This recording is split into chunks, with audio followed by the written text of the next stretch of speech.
감사합니다. 오늘 우리 함께 보실 말씀은 출애굽기 20장 10 이거 잘못됐네. 6절입니다.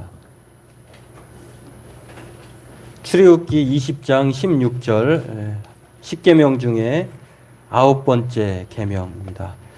한 시간만 더 하면 이제 출애굽기의 10계명 10번째 계명까지 마치고요. 그 이후에는 욥기서를 함께 나누도록 주일 오전 예배는 그렇게 하려고 합니다. 2시간 남았는데 오늘 하나님께서 말씀을 통해 족한 은혜 주시고 또 말씀대로 살고자 하는 저와 여러분에게 삶의 반석에서 샘물나게 하시고 또한 날마다 하늘의 위로가 충만하게 될 줄로 믿습니다. 오늘 출애굽기 20장 16절 말씀 같이 읽겠습니다. 내 이웃에 대하여 거짓 증거하지 말라. 다시 한번 읽겠습니다. 내 이웃에 대하여 거짓 증거하지 말라. 오늘날 우리가 사는 시대는 정직의 위기, 정직하게 살면 손해보는 바보처럼 되는 그런 상황에 우리가 살아가고 있습니다. 때문에 이 거짓이 판치는 세상, 선서를 해도 거짓을 말하는 그러한 정치인들을 보기도 하고, 또 어제 TV를 보니까 또 증거가 있는데도 그렇게 안 했다라고 하는 그런 상황도 벌어지는 그런 시대입니다. 이때야말로 우리가 최고의 덕목으로 정직이 우리의 덕목이 되어야 하지 않는가 생각을 하게 됩니다. 예전에는 상인들에게 그리고 종교인에게 가장 요구되는 덕목 중에 하나가 거짓말 안 하는, 정직한, 신뢰할 만한 이런 것이었거든요. 근데 요즘에는 자신의 이익 앞에 자신의 목적을 위해서는 이거를 버린 지 오래된 것 같아요. 이런 상황을 우리가 살아가면서 참 이 시대가 어느 때보다도 열악한 시대가 아닌가. 프랑스의 계몽사상가 벤자민 콩스탕이라고 하는 사람이요, 1797년에 프랑스라고 하는 글에서 이런 말을 했어요. 도덕적 기본 원칙을 따라 언제나 진실만을 말해야 한다면 더불어 사는 삶이 불가능하게 될 것이다. 이 말이 무슨 말이라면, 우리가 거짓말하지 말라라고 하는 이 말 앞에 그냥 사실 그대로 객관적으로 과학적 진실만을 말하면서 살게 된다면 이 세상은 행복한 삶이라고 하는 것은 도저히 생각할 수 없을 지경에 이르를 것이다. 이렇게 해석할 수가 있을 것입니다. 이런 상황에 오늘 제 9번째 계명은요, 특별히 우리에게 의미를 생각해 보게 합니다. 도대체 하나님께서 왜 이 제 10계명의 9번째 계명으로 거짓 증거, 거짓말하지 말라고 하셨을까? 이렇게 살아가면 제대로 살아갈 수 있을까? 그리고 오늘날 우리는 이 계명을 어떻게 받아들이면서 살아가야 할까? 오늘 이것을 함께 나누고 은혜 충만하기를 바라겠습니다. 먼저 하나님께서 왜 이 계명을 9번째 계명 거짓 증거, 거짓말하지 말라고 이스라엘 백성들에게 지금으로부터 약 3,000년 전에 이 계명을 주셨을까 하는 것입니다. 당시 이스라엘 백성들이 이 10계명의 9번째 계명을 받아들 당시의 고대 근동이나 이스라엘 백성들의 상황은요, 지금처럼 법 체계가 발달되었거나 수사관이 있거나 경찰관이 있거나 이런 그런 상황이 아니에요. 그러다 보니까 어떤 문제가 발생했을 때에 그 증인 혹은 목격자가 한 말이 거의 재판, 왕이나 장로들이 판단하는데 법관이 없으니까 큰 마을 입구에 둥근 그런 마을 공동체 같은 곳에 모여가지고 사실입니까? 아닙니까? 이렇게 물어보는 거예요. 그러면은 그 사람의 증언, 목격자나 또는 당사자의 증언이 판단을 내리는데 아주 지대한 막대한 영향력을 발휘하게 되었다고 하는 것입니다. 그렇기 때문에 혹이라도 잘못된 증언으로 억울한 일이 발생하지 않도록, 그 사람의 재산이나 이익이나 생명을 빼앗지 않도록 철저하게 거짓 증언하지 말라고 하는 것을 말씀하고 있는 것입니다. 다시 말해서 CCTV가 있거나 녹음기가 있거나 정말 밝힐 수밖에 없는 그런 상황에 놓여지는 그런 상황이라고 하면은 이런 말을 할 필요가 없는데 그 당시에는 그런 상황이 아니었기 때문에 피고나 원고를 불문하고 거짓 증언으로 인해서 타인의 이웃의 재산이나 명예나 생명이나 행복을 빼앗아가는 일이 없도록 불리한 증언을 하지 말라고 말을 하고 있는 것입니다. 여러분 그렇습니다. 이러한 내용들을 보면서요. 그 패단이 빈번하고 또 증가되었기 때문에 하나님께서는 이 거짓 증언을 하면 다른 사람이 피해를 보고 행복을 빼앗기니까 하지 말라고 하는 거예요. 그것이 1차적인 목적이라고 하는 것입니다. 그럼에도 불구하고 이러한 사실이 이웃의 생명과 행복과 또 이익과 또 명예와 그 당시에는 지금처럼 명예를 대단히 중요시했거든요. 거짓 증언으로 인해서 요즘에 이제 그 TV 프로그램 중에 주말 프로그램 제가 언젠가 보다가 이제 지난주부터 제가 안 보기 시작했는데 TV처럼 그 사실이 아닌 거잖아요. 근데 우리는 사실인 것처럼 생각하고 보는데 양반집 가문으로 살아왔다는 거예요. 근데 양반집 가문으로 살아왔는데 그 자매가 다 자기 자식이 아니야. 그러면서 양반집 그걸 자부했던 분도 돈 앞에는 또 쩔쩔매.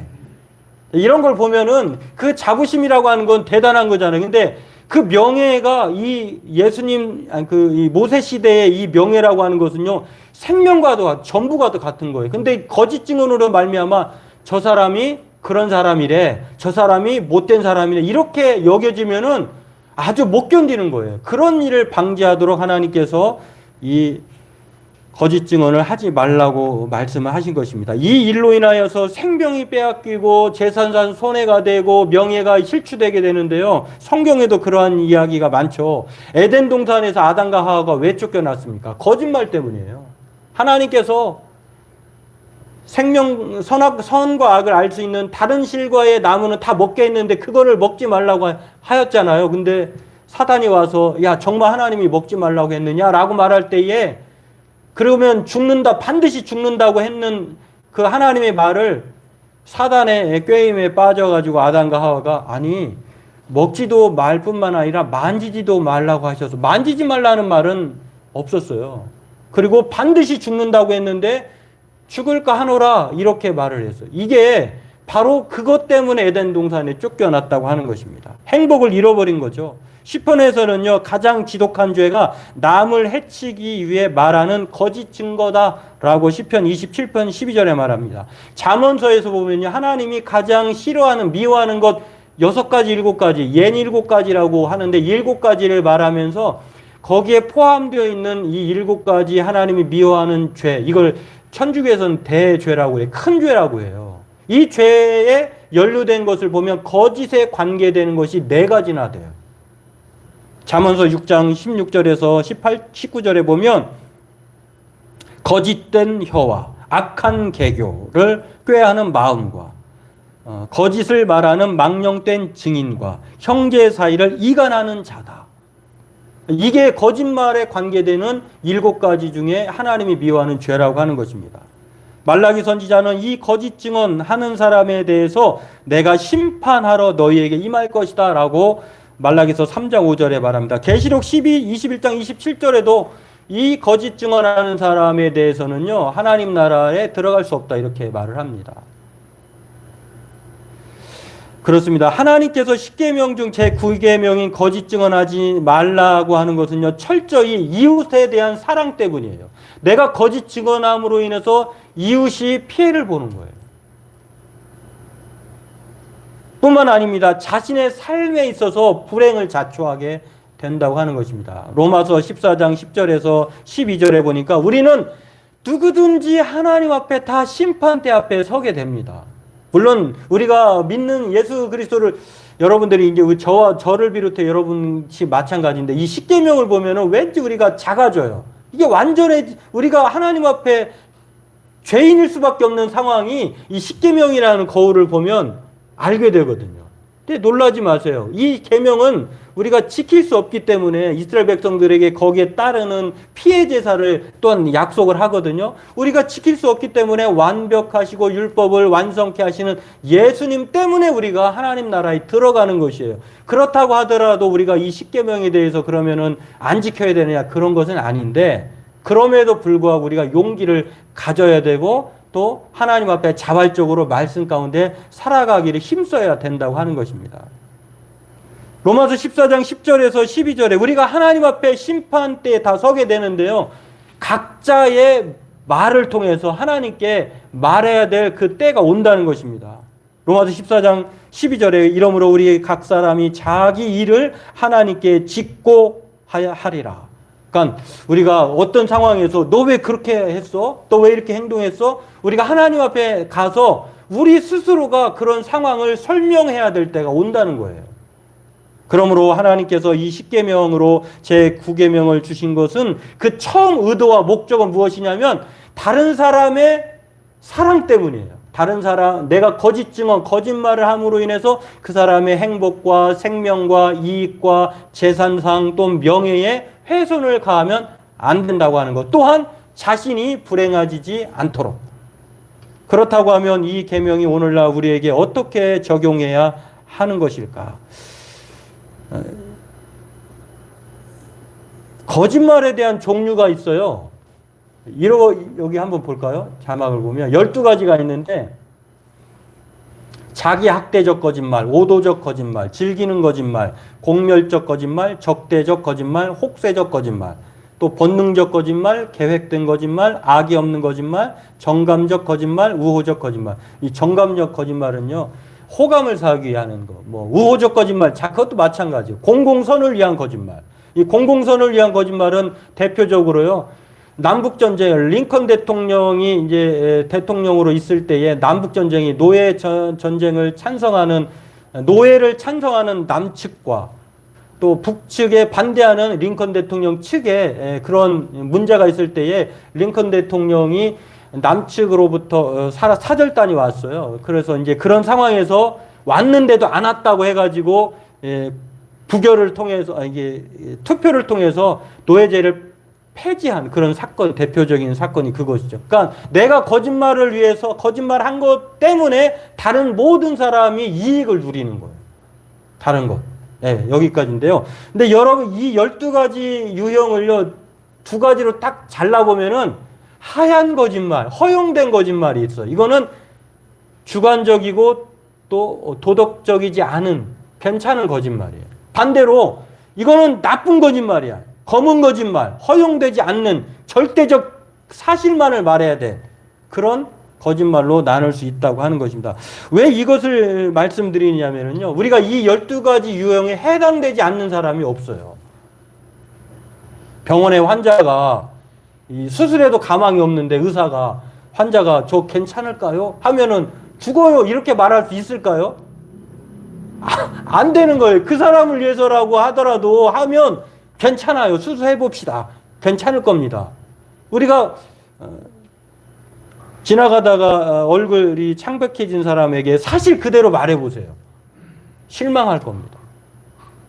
그러니까 이 9계명은 법정에서 거짓 증거하지 말라고 하는 타인을 위한 절대적 사실을 말하는 것도 그 하나님의 뜻이기도 하지만, 우리가 살면서 내가 하는 말로 인해서 그 사람이 이익을 누리거나 그 사람의 생명과 행복을 위한다고 하면 어쩔 수 없는 상황에서는 할 수밖에 없는 그런 사랑의 말을 포함하고 있다는 것이에요.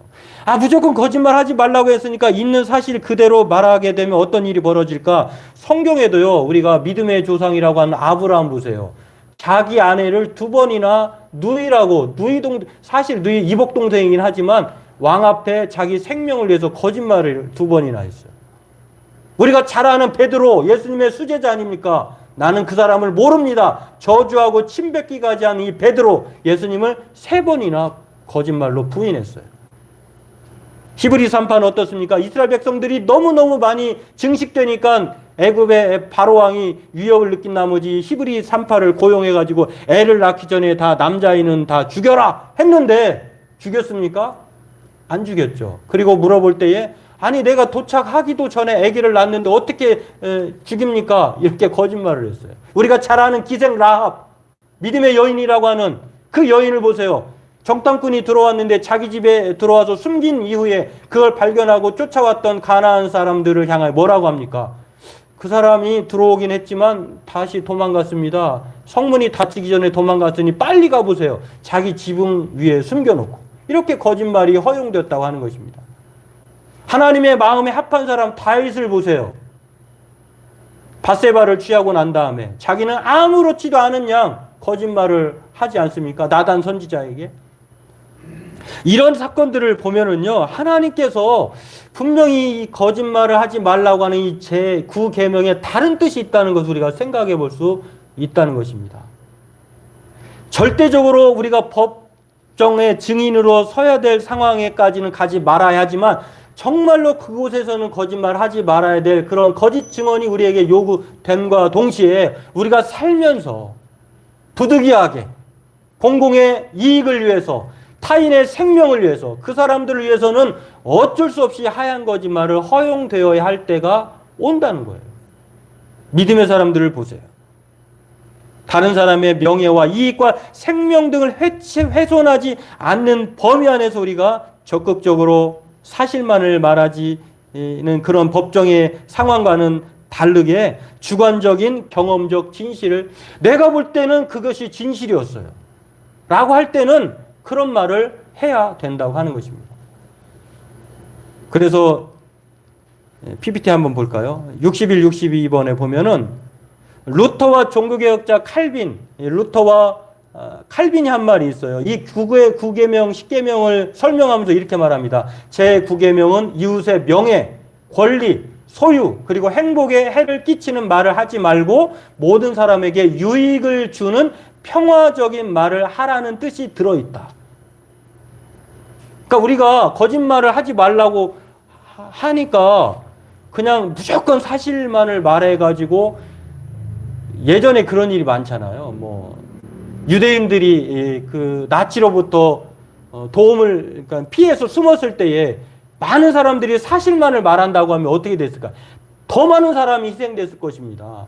우리나라 같은 경우로 공산당이 쳐들어왔을 때에 숨었을 때에 선의의 목적으로 또는 뭐 일제시대의 그런 독립군을 돕는 그런 상황에서 모두에게 사실만을 강요했다고 하면 오늘날에 우리가 없었을 거예요. 공산화될지도 모른다는 것입니다. 칼빈은 또 이렇게 말합니다. 사랑 안에서 서로 도우며 살도록 하는 말이다. 내가 사랑하기 때문에 자기 자녀에게 자기가 객관적으로 봐도 얘는 공부는 글렀어. 그런데 공부는 글렀으니까 야 사실을 말해 보세요. 아이가 공부하려고 하겠습니까? 너는 엄마 아빠 유전자로 보거니와 또 종합적 평가를 볼 때 공부는 포기야. 그러니까 너 오늘도 공부하지 마. 사실 그대로 말한다고 하면 그 자녀가 어떻게 될까요? 그래도 해보자. 너는 할 수 있을 거야. 너의 그 노력의 결과로 나는 확신해. 이런 하얀 거짓말을 통해서 격려하고 돕도록 하는 것이 그 사람을 위한 것 아니겠습니까? 여러분, 우리가 하루 평균 저와 여러분을 생각해 보세요. 하루 평균 얼마나 거짓말 할 것 같아요? 여기 나와 있는 대로 하루 평균 사람들이 안 하는 사람은 1.5번, 2번 못 한다고 해요. 근데 많이 하는 사람, 이건 1.5번이라고 하는 것은 10분의 시간이에요. 10분. 어떤 사람은 10분에 적게는 12번의 거짓말을 한다고 해요. 지금 여러분 아무것도 말하지 않은 것 같지만 거짓말을 지금 계획하고 생각하는지도 몰라요. 평균 수면 시간 8시간을 제외하면 이 1시간에 12.5회를 거짓말을 한다고 해요. 하루에 200번 이상 거짓말을 하고 이 4.8분에 한 번 꼴. 이게 우리의 현실이라고 하는 것입니다. 이게 캘리포니아의 대학에 소재한 그 연구팀이 조사한 결과이기도 하고요. 이 책이라고 하는 것, 책에 여기 보면 왜 우리는 끊임없이 거짓말을 할까? 이 사람이 있는데 이 사람이 독일의 유력한 스포츠 신문의 기자예요. 11년 전에, 10년 전에 쓴 책이 있어요. 왜 우리는 끊임없이 거짓말을 할까? 이 사람이요, 도전을 합니다. 우리는 뭐 그런 거 신경도 안 쓰지만 십계명으로 살아보기 프로젝트 하지도 않지만 그냥 설교 들으면 끝나는 경우가 많지만 이 사람은요, 어렸을 때 거짓말하지 말라, 거짓말하면 안 된다라고 하는 것을 교육을 받았고 또 교회도 다니고 이렇게 했는데 어느 날 갑자기 자신의 삶을 보니까 너무너무 해도 거짓말을 너무너무 밥 먹듯이 해요. 그래서 이상하다, 왜 그렇게 나는 변했을까 하면서 40일 동안 거짓말 안 하고 한번 살아보기를 프로젝트, 정직 프로젝트를 시도해 본 거예요.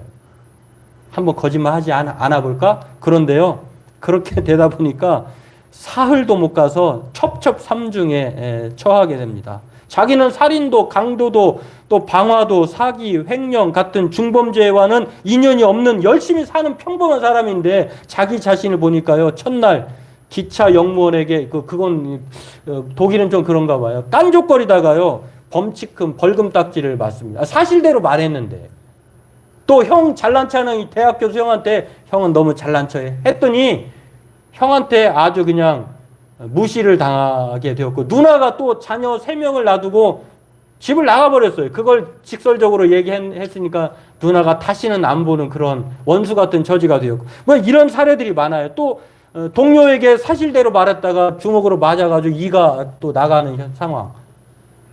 아내한테 예쁘지 않지만 예쁘다고 해야 되는데 예쁘지 않다고 또는 뚱뚱하다고 이렇게 사실대로 말했다가 이혼의 위기까지 처하게 되는 상황. 그러니까 이렇게 사실대로 살면은요, 어렵다는 것을 40일 동안 이 사람이 경험을 합니다. 그러면서 내린 결론이 이겁니다. 내용이 있는데 한번 볼까요? 거짓이 사회의 윤활유가 될 수 있겠지만 아무리 좋은 윤활유도 엔진이 없으면 무용지물이다. 그리고 그 사회의 엔진은 바로 정직과 솔직이다. 거짓은 필요악이지만 진정한 행복은 철저하게 정직할 때에만 경험할 수 있다. 참, 이 사람이 40일 동안 살아보고 한 말이에요. 참 공감할 만한 말이에요. 거짓을 말하지 않으면 좋지만 정직과 신뢰라고 하는 그런 엔진 하에 그런 거짓은 하지 말아야 되지만 그럼에도 불구하고 필요악이지만 철저하게 우리가 거짓말을 안 하면 더 좋지만 그런 상황이 온다고 하면 그 사람의 행복을 위해서는 어쩔 수 없는 상황에 직면하게 된다고 하는 거죠. 그러니까 이렇게 이 정직하게 살아보기가 어렵다는 거예요. 그런 다음에 몇 개월이 흘러서 이 사람은 어떻게 됐냐? 딱 하나 변화가 있었다고요. 어떤 변화냐면 그전보다는 아무렇게나 거짓말을 하지 않는다는 거예요. 줄었다는 것입니다.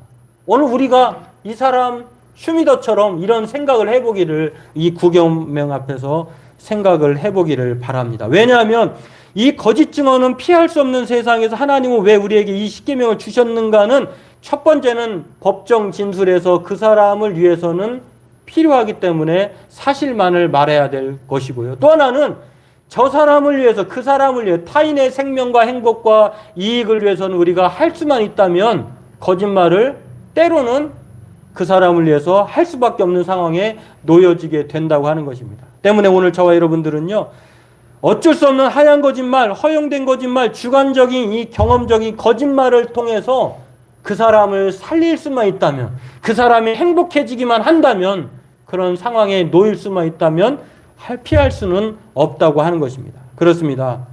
이 거짓말이 만드는 현재와 미래가 있어요. 우리가 잘 아는 이 거짓말을 통해서 그걸 어떻게 된다고 하는 이솝우화의 이야기가 있는데 그 잘 알고 있는 양치기 소년.